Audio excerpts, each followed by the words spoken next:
nyawa pasti akan mati. Hanya soal waktu, kematian itu nanti akan datang pada setiap kita.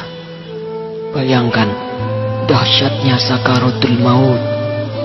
Rambut kita ditarik, kuku-kuku kita ditarik, sakit rasanya.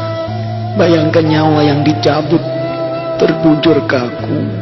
Dan bayangkan yang terbujur kaku itu adalah diri kita. Rasul menjelaskan ketika itu kita masih bisa melihat. Kita masih bisa melihat siapa yang menangisi kita. Siapa sahabat yang mentakziahi kita.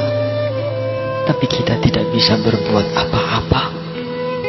Kita tidak bisa bicara, tidak bisa bergerak. Lalu kita dimandikan. Bayangkan itulah diri kita yang sedang dimandikan. Air mengguyur tubuh kita yang selama ini kita bisa mandi sendiri, tapi sekarang harus dimandikan. Dan kita menyaksikan siapa yang memandikan jasad kita.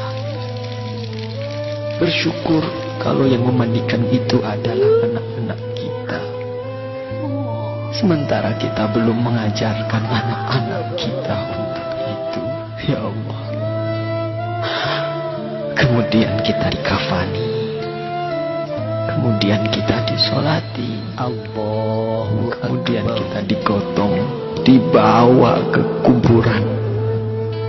Rasul menjelaskan kalau yang dibawa itu mayit yang soleh, maka mayit yang soleh itu akan berkata. Tapi ketika itu tidak ada seorang pun yang bisa mendengarnya, kecuali malaikat dan hewan-hewan. Manusia dan jin tidak bisa mendengar perkataan mayit. Rasul memberitahu kepada kita, mayit yang soleh itu akan berkata, Asri'ni ila baiti, ya Allah, percepat aku ya Allah, percepat aku ke rumahku ya Allah. Dia sudah melihat surga Allah. Dia sudah melihat surga karena kesolehan di dunia selama ini. Subhanallah. Tapi sebaliknya, ketika mayit itu mayit yang banyak maksiat, mayit yang selama di dunia suka mengumbar aurat, pembunuh, perusak, penipu, koruptor, ya Allah. Mayit itu akan berkata, Aina tadhabun, mau dibawa kemana aku ini? Berhenti, berhenti. Tapi tidak ada yang mendengarnya. Ibunya tidak bisa mendengarnya. Ayahnya tidak bisa menolongnya. Teman-temannya tidak bisa berbuat apa-apa. Dan terus ia dibawa ke dalam kuburnya. Subhanallah. Saudara, semua kita akan masuk ke dalam galian lubang tanah 2 meter. Ketika itu kita masih bisa melihat untuk yang terakhir, siapa yang mengubur kita, siapa yang menutupi tubuh kita dengan tanah.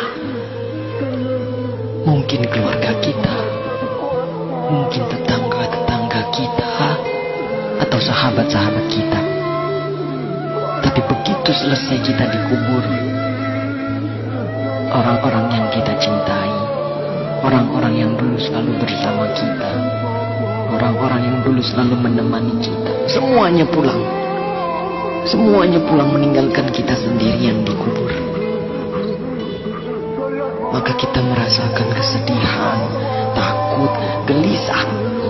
Tapi kita tidak bisa pulang mengikuti mereka. Kita hanya bisa mendengar langkah kaki mereka saat semua orang pulang meninggalkan kita sendirian di kubur. Astagfirullah.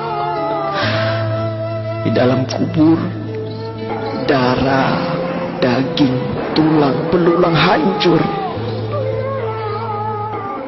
Sempit, gelap, rumah ular, rumah tanpa alas, rumah kesendirian. Tempat kita akan ditanyai perbuatan kita selama hidup di dunia. itulah kubur. Saat itu tidak ada yang bisa menolong kita. Tidak ada kekuasaan lagi. Tidak ada harta yang melimpah lagi. Tidak ada keluarga yang kita sayangi lagi. Tidak ada pengawal yang setia lagi. Allah Akbar, Allah Akbar, Allah Akbar.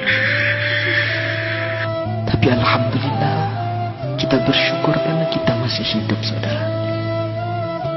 Hari ini kita masih hidup, kita belum mati. Berarti Allah masih sayang pada kita. Allah masih memberi kesempatan kepada kita untuk bertaubat.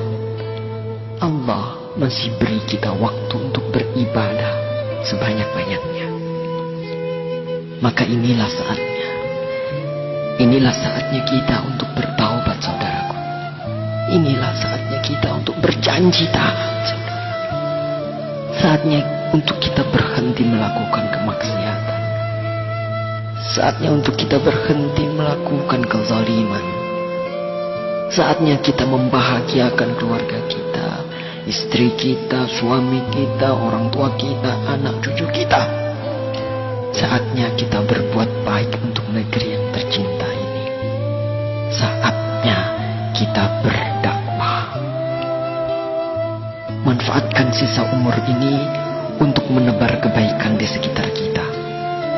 Karena kita tidak tahu kapan kita akan kembali kepada Sang Pencipta kehidupan, Allah Subhanahu wa ta'ala. Katakanlah, sesungguhnya kematian yang kamu lari daripadanya, ia pasti menemui kamu. Kemudian kamu akan dikembalikan kepada Allah yang mengetahui gaib dan yang nyata. Lalu dia beritakan kepadamu apa yang telah kamu kerjakan. Surah Al-Jum'ah ayat 8. Semoga Allah mewafatkan kita dalam keadaan husnul khatimah. Allahumma khtim lana bi husnil khatimah. Assalamualaikum warahmatullahi wabarakatuh.